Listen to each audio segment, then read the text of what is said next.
ইমাম গাজ্জালী রাহমাতুল্লাহি আলাইহি, ইমাম গাজ্জালী রাহমাতুল্লাহি আলাইহিকে স্বপ্নে দেখা ইমাম গাজ্জালী, আমার একজন বান্দা অমুক জায়গায় দুনিয়া থেকে বিদায় নিয়েছে, দাফন কাফনের ব্যবস্থা করে ফেল। আল্লাহর বান্দা একটা দিন হয়ে যায় দাফন কাফন হয় না। ইমাম গাজ্জালী রাত্রিবেলা স্বপ্নে যোগে দেখার পর পরের দিন সকালবেলা আল্লাহর বান্দার ঘরে এসে ডাক দিয়ে বলে, ওরে কাঠুরিয়ার বাড়ি কই, কেউ কি চিনো? দুনিয়া থেকে বিদায় নিয়েছে, কাঠুরিয়ার বাড়ি তো আমি চিনি না, একটু চিনতে চাই। মানুষ দেখা দেয়, কাঠুরিয়া দুনিয়া থেকে বিদায় নিয়েছে। আল্লাহর বান্দা কাঠুরিয়ার সন্তানকে ডাক দিয়ে বলে, ও কাঠুরিয়ার সন্তান, তোর বাবা কেমন দামি ছিল, কেমন দামি ছিল। আমার আল্লাহ আমাকে স্বপ্নে যুগে তোর বাবার কথা জানায়া দে। সাধারণ একটা কাঠুরিয়া জগৎ বিখ্যাত ইমামকে স্বপ্নে যুগে দেখা দেয়, এটা সাধারণ কোনো বিষয় না। কথা ঠিক না বেঠিক? এটা সাধারণ কোনো বিষয় নয়। কাঠুরিয়ার ছেলে ডাক দিয়ে বলে, ও আল্লাহর বান্দা, আমরা গরিব মানুষ, দাফন কাফনের আমাদের কোনো জায়গার ব্যবস্থা নাই, কোনো টাকা নাই, কোনো পয়সা নাই।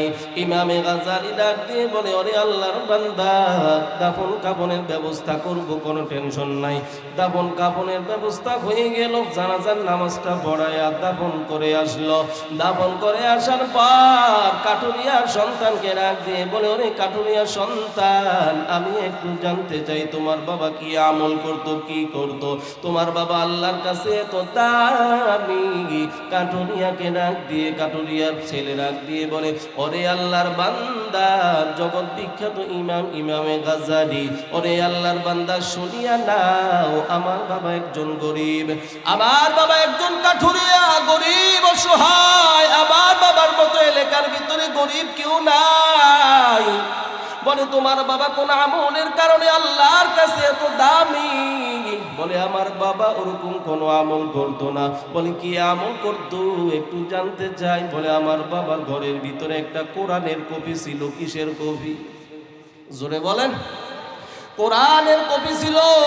ওই কোরআনের কপিকে প্রতিদিন সন্ধ্যাবেলা সকালবেলা ওজুটা বানায়া মাওলার কুদরতি পায়ে সেজদা দিয়া, সেজদা দেওয়ার পর নামাজটা শেষ কইরা এই কোরআনটা হাতে নিয়া মাওলাকে ডাক দিয়ে বলতো, আল্লাহ, এটা হলো তোমার কিতাব, এটা হলো তোমার কিতাব।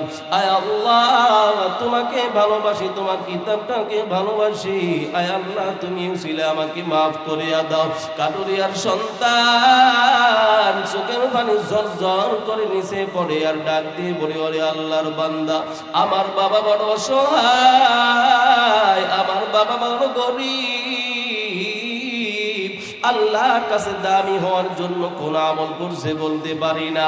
কাঠুরিয়ার সন্তান কান্না করে। ইমামে গাজ্জালী বুঝতে আর বাকি নেই, আল্লাহর পেয়ারা বান্দা আল্লাহর কিতাবকে এত ভালোবাসছে, এত ভালোবাসছে, আল্লাহর কিতাবকে এত ভালোবাসছে। আল্লাহ তাআলার কিতাবের ভালোবাসার কারণে আল্লাহ তাআলা কাঠুরিয়াকে দামি বানাইছে। সুবহানাল্লাহ। এমন দামি বানাইছে, জগৎ বিখ্যাত ইমাম ইমামে গাজ্জালীর মাধ্যমে জানাজার নামাজটা আদায় করাইছে। সুবহানাল্লাহ। ইমামে গাজ্জালীর মাধ্যমে দাফন কাফনের ব্যবস্থা করেছে। কালামে জিন্দা কুরআনে হাকিম হিকমতে ও লা ইয়াজালাসতু কাদিম জামিউল ইলমি ফিল কুরআনে হাকিম হিকমতে ও লা ইয়াজালাসতু কাদিম জামিউল ইলমি ফিল কুরআনে হাকিম قاصرت عنه أفحام الرجال। আল্লাহ সূরাতুল ফাতিহার ভিতরে বলে, ইহদিনাস সিরাতাল মুস্তাকিম, আমি আল্লাহ সিরাতে মুস্তাকিমের রাস্তা রেখে দিয়েছি। এই সিরাতে মুস্তাকিমের রাস্তায় চললে আল্লাহ বলে, বান্দা অন্য কোনো রাস্তা অবলম্বন করার কোনো প্রয়োজন নাই। সিরাতে মুস্তাকিম হলো আল্লাহ তাআলার দেখানো রাস্তা। সিরাতে মুস্তাকিমের রাস্তা হলো সাহাবায়ে কেরামের রাস্তা। কথা ঠিক না বেঠিক? সিরাত মুস্তাকিমের রাস্তা হলো তাবিঈন মাইজিন মুজতাহিদিন খুলাফায়ে রাশিদিন, যত পীর গাউস কুতুব যত বুজুর্গ আল্লাহ ওয়ালা যারা আল্লাহকে খুশি করছে তাদের সমস্ত রাস্তার নাম হলো সিরাত মুস্তাকিম। এই সিরাতে মুস্তাকিমের রাস্তায় চলার দরকার আছে না নাই? বলে আল্লাহ তোমাকে পাওয়ার জন্য কি করা লাগবে? আল্লাহ বলে বান্দা দুনিয়া পাওয়ার জন্য যেমন চেষ্টা করো এমন চেষ্টা করা লাগবে। আল্লাহ তাআলা ডাক দিয়ে বলে মুমিন ওয়াল্লাযীনা জাহাদু ফিনা লানাহদিয়ান্নাহুম সুবুলানা ওয়া ইন্নাল্লাহা লামাআল মুহসিনিন।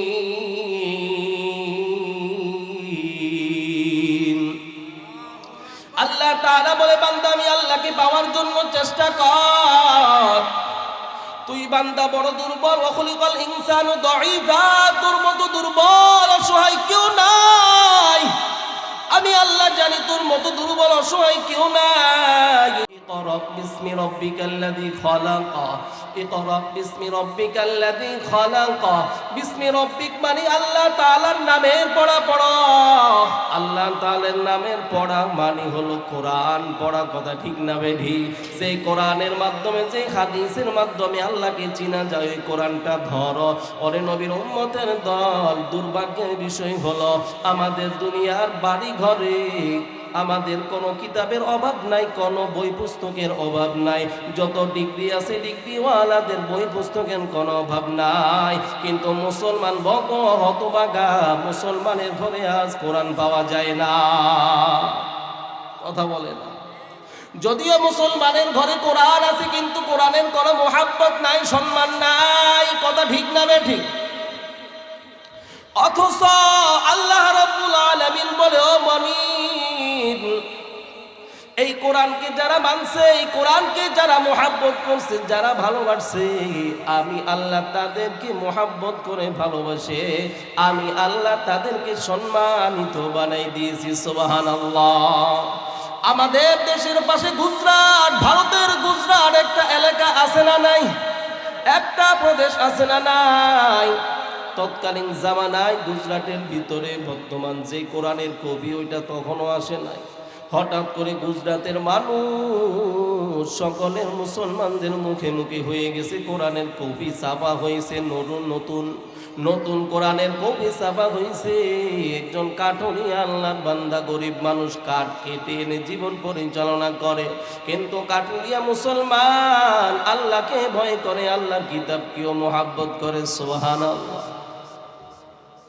আল্লাহ বলে রে বান্দা, আমি আল্লাহকে মোহাব্বত করার জন্য জান্নাতে যাওয়ার জন্য টাকার প্রয়োজন নাই, সম্পদের প্রয়োজন নাই, অর্থের প্রয়োজন নাই, বংশ গৌরবের প্রয়োজন নাই, চেহারার প্রয়োজন নাই। নবীজি ডাক দিয়ে বলে দুনিয়ার মানুষ ইন্নাল্লাহা লা ইয়ানজুরু ইলা সুওয়ারিকুম ওয়া আমওয়ালিকুম ওয়ালাকিন ইয়ানজুরু ইলা কুলুবিকুম ওয়া আ'মালিকুম। তোর চেহারা সুন্দর থাকা লাগবে, তোর বংশের অনেক গৌরব থাকা লাগবে, তোর সম্পদ থাকা লাগবে, টাকা থাকা লাগবে, অর্থ সম্পদ থাকা লাগবে। বিষয়টা এমন নয়। ওরে নবীর উম্মত, যদি টাকাওয়ালারাই যদি আল্লাহর মোহাব্বতের বান্দা যদি হতো তাহলে তো বেলালের মতো গরিব অসহায় কেউ ছিল না, কথা ঠিক না বেঠিক? কিন্তু বেলাল দুনিয়ার জমিনে হাঁটে, বিলালের হাঁটার আওয়াজ কিভাবে জান্নাতে পৌঁছায়। হাকিকত সে তো দুনিয়া বেখবর হাগি, हकीकत से तो दुनिया बेखबर है, दुनिया की नुमाइश पर नजर है। नमी गोयम कि अज दुनिया जुदा बाश बहर करे के बाशी बा खुदा बाश, जिसते दुनिया अज खुदा गाफिल बुदार नहीं कमा आशूर नुकरा हो पर जिंदुजान। হাকিকতান অবস্থা কি? বেলালের মা নাই, বাবা নাই, বেলালের কোনো টাকা নাই, সম্পদ নাই, অর্থ নাই, চেহারাটাও বড় কালো। বেলাল নিজেকে নিজে বড় গরিব দাবি করে, কথা ঠিক না বেঠিক? কিন্তু বেলাল দুনিয়ার জমিনে হাঁটে, বেলালের হাঁটার আওয়াজ জান্নাতে চলে যায়। সুবহানাল্লাহ। তাহলে বোঝা গেল আল্লাহর কাছে দাবি হওয়ার জন্য টাকার প্রয়োজন নাই, সম্পদের প্রয়োজন নাই, অর্থের প্রয়োজন নাই। আল্লাহর কাছে একটারই প্রয়োজন, ফালইয়ামাল আমালান সালিহা, ঈমানকে আমলের মাধ্যমে মজবুত করো। যদি ভালো দিলওয়ালা আমলওয়ালা অন্তর নিয়ে আল্লাহর কাছে যাইতে পারো, তোমার চেয়ে বড় দামি আল্লাহর কাছে জমিনে আর কেউ হইতে পারে না। কি কথা ঠিক না বেঠিক? অরে নবীর উম্মতের দল, একটু খেয়াল করে শুনেন। গুজরাটের এই কাঠুরিয়া কাঠ কেটে কেটে জীবন পরিচালনা করে। অরে নবীর উম্মত বাজারে আসার পর তার বিবিকে ডাক দিয়ে বলে, বিবি আমার, মার্কেটের ভিতরে শুনলাম নতুন কোরআনের কপি চলে আসছে, আমি কিনতে চাই। আল্লাহর বান্দা কিছু কিছু টাকা জমাইয়া একটা কোরআনের কপি নিল। কোরআনের কপি নেওয়ার পর ঘরের ভিতরে রাখি আল্লাহর বান্দা নামাজ যতটুকু পারে আদায় করে। প্রতিদিন সন্ধ্যাবেলা সকালবেলা কোরআনটা নিয়ে চুমু খায় আর কোরআনের উপর হাতটা ঘোরায় আর ডাক দিয়ে বলে, আল্লাহ, এটা দুনিয়ার কোনো মানুষের বানানো না, এটা তুমি আল্লাহর বানানো কিতাব। আয় আল্লাহ, তোমাকে ভালোবাসি, তোমার কিতাবকেও ভালোবাসি। আয় আল্লাহ, আফসোস আর পরিতাপের বিষয়, কিন্তু আমি বৃদ্ধ মানুষ, কোরআন পড়তে জানি না। আয় আল্লাহ, অন্তরের ভিতরে ব্যথা, কোরআন পড়তে জানি না। আল্লাহ, তোমার কিতাবকে আমি মুহাব্বত করি, ভালোবাসি। আল্লাহর বান্দা প্রতিদিন কোরআন পড়ে, কোরআনের উপর হাতটা দিয়ে বুলাইয়া দেয়, চোখের পানি ঝরঝর করে নিচে পড়ে। অন্তরের ভিতরে হলো, আল্লাহ, কোরআনে কি লিখছো তা তো আমি পড়তে পারি না।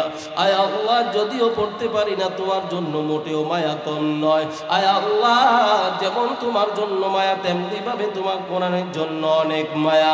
ও আল্লাহ, কোরআন পড়তে জানি না, আল্লাহ, কোরআনের উসিলায় মাফ করে দাও। আল্লাহর বান্দা কান্না করে দুনিয়ার মানুষকে জানায়া দেয়, ও দুনিয়ার মানুষ, আমি একজন কাঠুরিয়া যদিও হই, মূর্খ মানুষ হই, কিন্তু আমি আল্লাহকে ভালোবাসি, কোরআনকে ভালোবাসি। অরে নবীর উম্মতের দল, আল্লাহর বান্দা কোরআনকে ভালোবাসতে বাসতে এক পর্যায়ে দেখা যায় সকাল বিকাল কোরআনকে মুহাব্বত করে, হাত দিয়ে ধরে। কোরআনের লাইনে, প্রতিটা লাইনে আল্লাহর বান্দা হাত বুলায়া দেয়। হাত বুলানোর পর আল্লাহর বান্দার চোখের পানি ফেলাই কোরআনের উপর। আল্লাহর বান্দা কিছুদিন পর দুনিয়া থেকে বিদায় নেয়, কিন্তু বড় গরিব, কবর দেওয়ার মতো কোনো আল্লাহর বান্দার জায়গা নাই। আল্লাহ তাআলা তৎকালীন জামানায় জগৎ বিখ্যাত বড় ইমাম, অরে নবীর উম্মতের দল, অন্য রিওয়ায়াতে আছে কাঠুরিয়ার অবস্থা এমন হয়ে যায়, কোরআনের উপর হাত রাখতে রাখতে হাজা কালাম রব্বি, আল্লাহকে ডাক দিয়ে বলে, আল্লাহ, এটা তোমার কিতাব। আয় আল্লাহ, এটা তোমার কিতাব। আবার অন্তরের ভিতরে বড় ব্যথা, তোমার কিতাব পড়তে জানি না। এই অবস্থা করতে করতে এক পর্যায়ে আল্লাহ তাআলা ওই কাঠুরিয়ার জবান দিয়ে হঠাৎ করে কোরআনের আওয়াজ বের করে দিল, সুবহানাল্লাহ। আল্লাহ তাআলা অসম্ভবকে সম্ভব করতে পারে কি পারে না? আর জোরে বলেন, আল্লাহর দ্বারাই সবই সম্ভব। দুনিয়ার মানুষের চেষ্টা, মুজাহাদা, ফিকির যেখানে শেষ, ওখান থেকে আল্লাহর দয়া শুরু হয়। কথা ঠিক না বেঠিক? আদরে কুদরত দারি বন কামাল, আনতা রব্বি আনতা হাসবি যুল জালাল, তুহি কাদের জলিলুল্লাহ জাহাদার, বাহর হালে তুহি বেরানে গাহাদার। আল্লাহর শক্তি আছে না নাই? ওরে নবীর উম্মতের দল, কোরআনের মুহাব্বতের কারণে সম্মান কমলো না বাড়লো? কথা বলেন না কেন? কোরআনকে মুহাব্বত করার কারণে সম্মান কমছে না বাড়ছে? ওরে নবীর উম্মতের দল, কত দামি দামি, কত দামি দামি পোশাক পরি। কথা ঠিক না বেঠিক? কত দামি দামি পোশাক পরি, একটু তাকায়া দেখেন। দামি পোশাক পরার কারণে আমার শরীরের ভিতরে কত দামি পোশাক, কত দামি জামা, কত দামি কাপড়। কথা ঠিক না বেঠিক? এই কাপড় কতবার পায়ের সাথে লাগে, কখনো সালাম করে না, কখনো সম্মান করে না, করে? কিন্তু কোরআনের সাথে কম দামি পাতলা একটা কাপড় লেগে গেল, এটার নাম হলো জুরদান অথবা গিলাফ। কথা ঠিক না বেঠিক? অথবা কাবার। এই কাপড়টা লাগার কারণে যদিও এই কাপড়ের দাম কম, আল্লাহ বলে রে বান্দা, অনেক সময় দেখা যায় ধানের দাম কম না বেশি? কথা কয় না? ধানের দাম বেশি কিন্তু চিটার কোনো দাম নাই, কিন্তু ধানের সাথে থাকার কারণে বিক্রি হয়ে যায়। কথা ঠিক না বেঠিক? অরে নবীর উম্মতের দল, কোরআনের এত দাম, এত দাম, এত দাম, যদিও কাপড়ের দাম কোরআনের দামের কোরআন থেকে অনেক বেশি, এমন হয় না, কিন্তু আল্লাহর কোরআনের দাম অনেক বেশি, কাপড়ের দাম কম। কথা ঠিক না বেঠিক? আল্লাহ বলে রে বান্দা, কোরআনের সাথে সম্পর্ক রাখার কারণে, লাগার কারণে, কোরআনের সাথে একটা রেহাল নামক আল্লাহ তাআলা ডাক দিয়ে বলে, দুনিয়ার মানুষ, ওই যে তুলা গাছের কোনো দাম নাই, তুলা গাছ কোনো কাজে লাগে না। কথা ঠিক না বেঠিক? কিন্তু রেহাল হওয়ার কারণে আল্লাহ তাআলা বলে, বান্দা দুনিয়ার মানুষ তাকাইয়া দেখোস না, এই কোরআন তুলা গাছের রেহাল বানানোর পর, এই রেহালের উপর যখন কোরআনটা রাখে, শরীরের সাথে লাগুক বা নাই লাগুক, সন্দেহভাজন ভাবে মানুষ সালাম করে। কথা ঠিক না বেঠিক? এই যোগদানকে মানুষ সালাম করে, বলে কারণ বলে কোরআনের সাথে লাগার কারণে দাম বাড়ছে। অরে নবীর উম্মতের দল, শেষ করে দিয়েছি, সামান্য কথা বলে আমি শেষ করতেছি। জগৎ বিখ্যাত বড় বুজুর্গ, বড় সুলতান, সুলতান মাহমুদ গজনবীর নাম শুনছেন আপনারা? রাস্তা দিয়ে হেঁটে যায়, বিরতির সময় একটা বাড়িতে দাঁড়াইলো, দাঁড়ানোর পর রাত্র গভীর হয়ে গেছে, সামনে যাইতে পারে না, এখানে অবস্থান করবে। সুলতান মাহমুদ গজনবী ওই বাড়িতে অবস্থান করার পর হঠাৎ করে দেখতেছে এখানে একটা কিতাব, এখানে একটা কোরআন। সুলতান মাহমুদ কোরআনটা হাতে নিয়ে অন্য একটা রুমে নিয়ে গেল, কিন্তু নেয়ার পর অন্তরের ভিতরে হঠাৎ করে আসলো, বলে আমার চেয়ে তো আল্লাহর কিতাবের দাম বেশি, আল্লাহর কোরআনের দাম বেশি। আমি সুলতান মাহমুদ প্রয়োজনে অন্য ঘরে থাকবো, কোরআন যেই জায়গায় ছিল ওই জায়গায় রাখবো। সুবহানাল্লাহ। সুলতান মাহমুদ এতটুকু আল্লাহর কোরআনকে মোহাব্বত করার কারণে, সম্মান করার কারণে দুনিয়া থেকে বিদায় নেয়। সুলতান মাহমুদ গজনবীর একজন সাথী স্বপ্ন যুগে দেখে, ওরে সুলতান, আল্লাহ তোমার সাথে কেমন আচরণ করেছে। সুলতান ডাক দিয়ে বলে, রে ভাই, আল্লাহ তাআলা আমাকে জান্নাতের বাসিন্দা বানাইছে। সুবহানাল্লাহ। বলে কিভাবে সম্ভব? বলে কিছুর মাধ্যমে নয়, সাধারণ একটা আমল করলাম। বলে কি? বলে কোরআনকে সম্মান করলাম, কোরআনের জায়গায় রাখছি, আমি আরেকটা ময়লা যুক্ত ঘরে গিয়ে ঘুমাইছি। আল্লাহ তাআলার কাছে বড় ভালো লাগছে, লাগার কারণে আল্লাহ তাআলা আমাকে ভালোবাসছে, আল্লাহ তাআলা আমাকে ভালোবেসে আল্লাহ তাআলা আমার কবরটা জান্নাতের সাথে সম্পর্ক করাই দিয়েছে। আতিনা ফি দারে দুনিয়া না হাসান, আতিনা ফি দারে উকবা না হাসান, ইয়া গিয়াসাল মুস্তাগীসিন হাদিনা লিফতিখারা বিল উলুমি ওয়াল গিনা। আল্লাহর কোরআনকে সম্মান করার দরকার আছে না নাই? বলে ওরে নবীর উম্মত, এমন পড়া পড়ো যে পড়ার ভিতরে কাকে তালাশ করে পাওয়া যায়? কথা কয় না? আল্লাহকে তালাশ করে পাওয়া যায়। কোরআনের ভিতরে আল্লাহর মহব্বত আর ভালোবাসার কথা আছে না নাই? আল্লাহকে পাওয়ার কথা কোরআনের ভিতরে আছে না নাই? জালিকাল কিতাবুল লা রাইবা ফি, এমন একটা কিতাব আল্লাহ তাআলা দিয়েছে যে কিতাবের ভিতরে কোনো ভুল নাই। মুমিন যারা দাবি করু তাদের জন্য হেদায়েত রয়েছে এই কিতাবের ভিতরে। সুবহানাল্লাহ। কি বলেন? কথা ঠিক না বেঠিক?